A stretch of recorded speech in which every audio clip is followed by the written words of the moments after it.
Hi, magandang araw po sa inyong lahat. For our second reading of the day, tingnan po natin kung ano naman po ang makikita natin sa second reading of the day. I hope napanood nyo na po yung first and second reading. Medyo late na po ako kahapon nakapag-reading at ito nga po ngayon ay i-reading ko po, no? Pero mamaya po natin i-upload dahil po wala pa rin pong signal, no? Lumabas lang po ako kanina para ma-upload ko yung inyong first reading of the day, no? Ganyan po siguro talaga pag umuulan, talagang ganyan po ang sky cable. Okay, so tingnan na po natin kung ano po ang makikita natin. Parang meron ako nakitang yun. Tingnan po natin kung ano po ang makikita natin sa second reading of the day. I hope napanood nyo na din po lahat ang One Love a Day natin, no? At mauulit po yan sa Pasko, no? Tingnan natin kung ano po ang magagawa natin sa Pasko.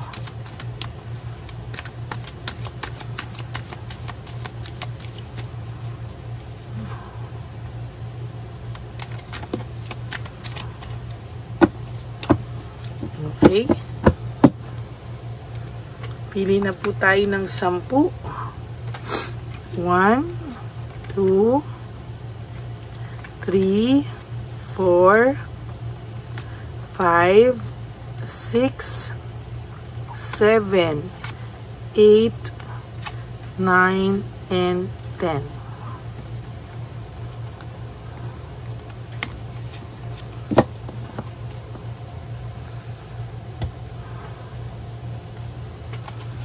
Ganon din po dito. Pili rin po tayo ng 10.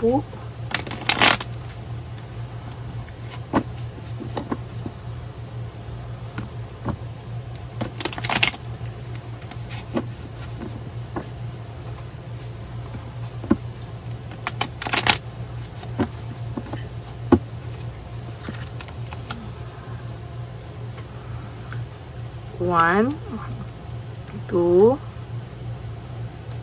3, 4, 5, 6, 7, 8, 9, and 10.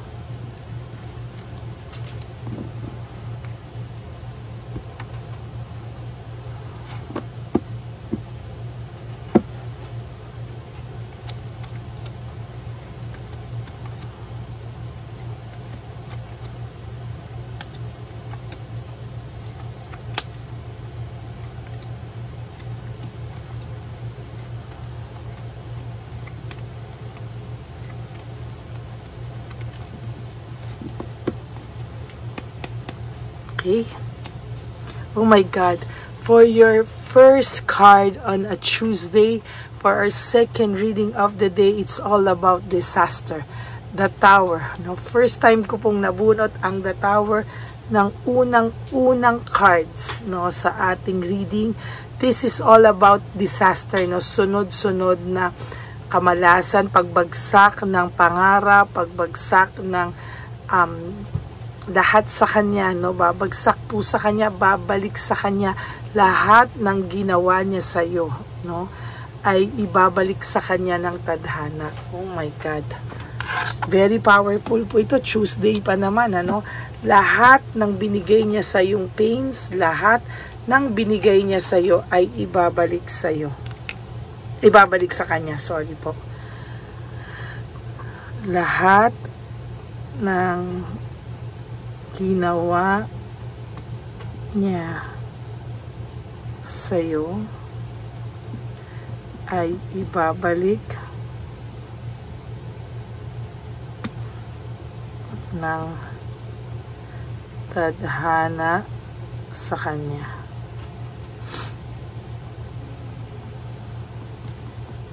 Yan, no? Salamat po dito sa aking black na aking no, a whiteboard marker. At malinaw na naman ang ating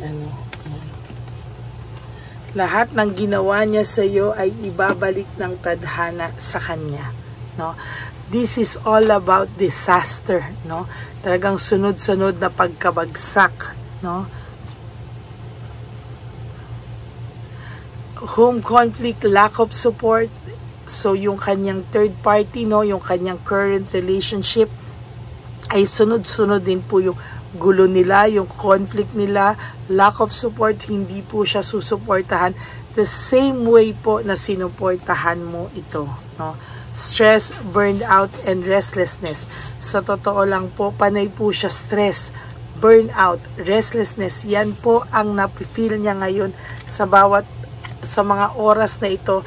Yan po lahat ang kanyang nararamdaman. Disaster, home conflict, stress, and burnout. Oh my God. Ano to?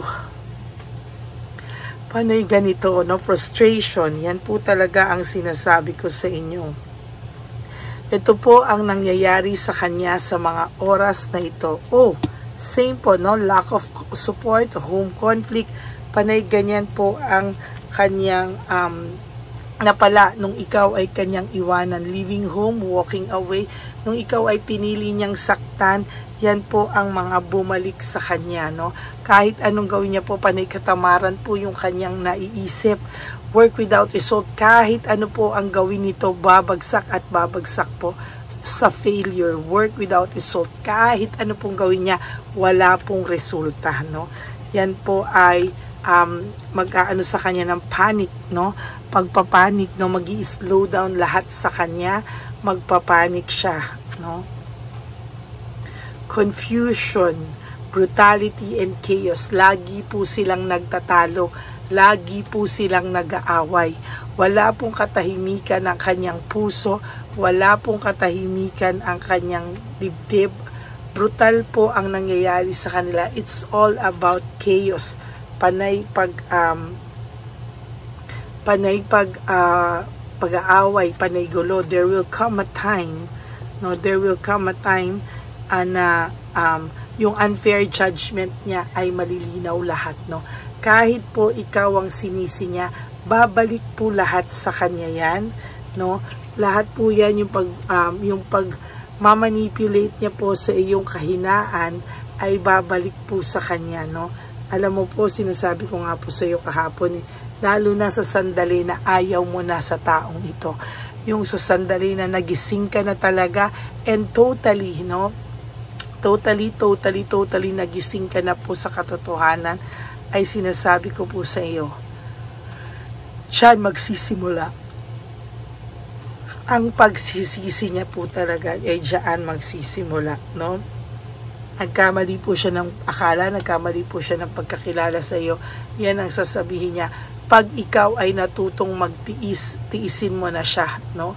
Tsaka po babalik ang lahat ng ginawa mo niya sa iyo, no? Babalik yan ng tadhana sa kanya. Ayan, no? Panay bad luck. Wala po siyang magiging control dito. Tuturuan po siya ng leksyon ng tadhana, no? Tuturuan po siya ng leksyon ng tadhana, no?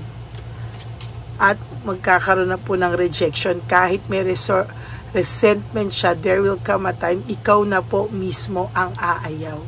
Ikaw na po mismo ang lalayo, no? Ikaw na po mismo yung pakiramdam mo, ay, okay na pala ako. Nakasurvive na pala ako, no? Ayaw ko na pala, no? Dadating po yan.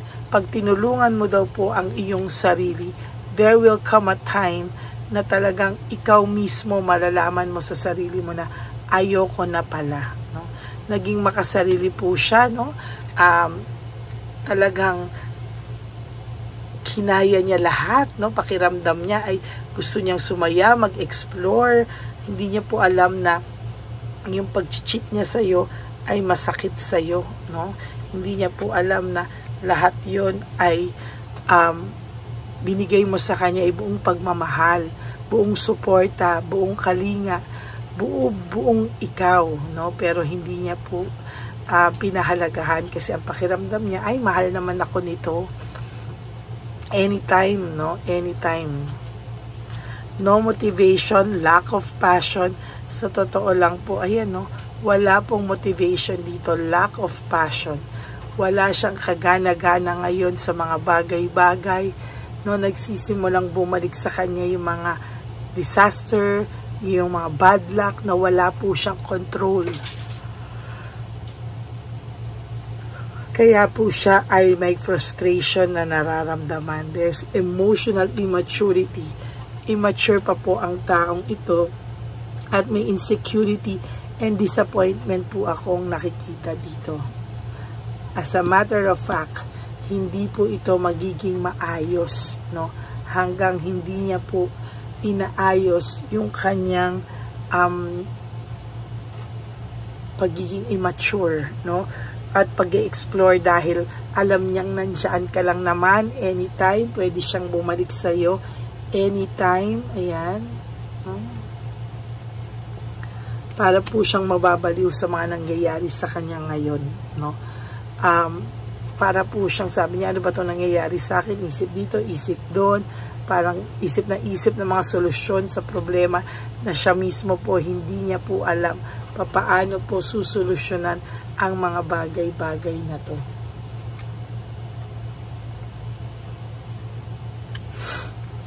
Ayan. Wala naman po siyang may nararamdaman po siyang coldness ngayon dun sa third party. Hindi ka rin po nito kayang mawala, sa totoo lang, no? Sa totoo lang, hindi ka nito kaya i-let go. 100%, hindi niya po kayang i-let go ka 100%. Dissatisfied po siya sa buhay niya. Dissatisfaction and lack of inner joy, no? Yan po ang talagang nararamdaman niya. Dissatisfied siya at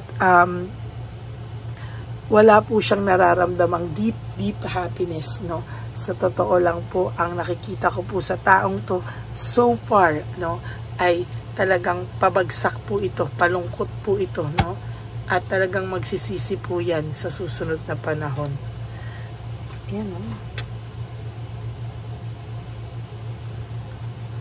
Sa totoo lang po, hindi po niya kayang sumeryoso sa ngayon, no? Kaya ang payo ko po sa inyo, wag po kayong maging option, ha? Wag po kayong maging option, tapangan nyo po ang sarili nyo, no? This time, focus on yourself, no?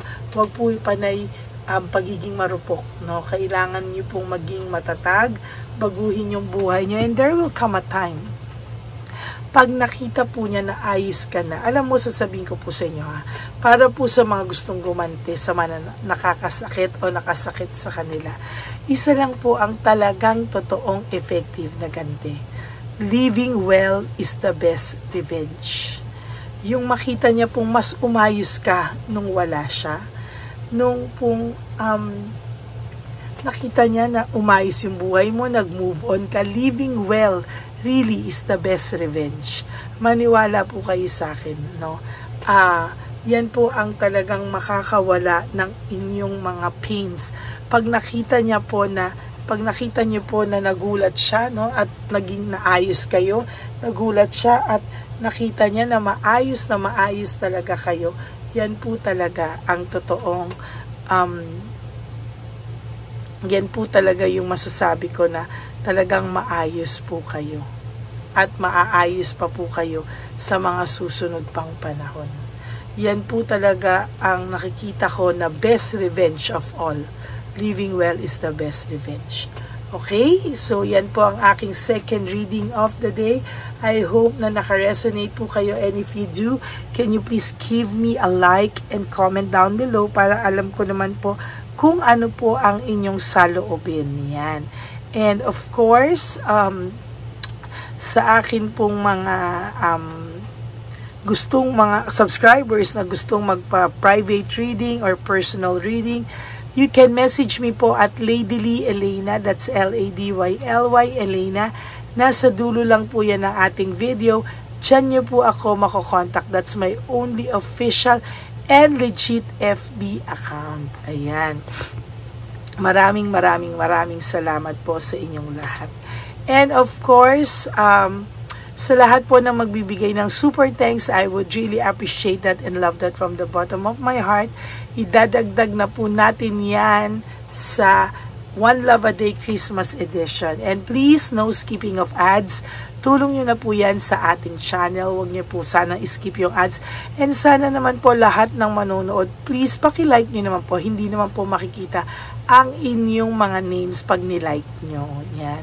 Maraming salamat po sa inyong lahat. And of course, to all my ever loyal and solid Lady Elena friends, family and subscribers, I love you all from the bottom of my heart.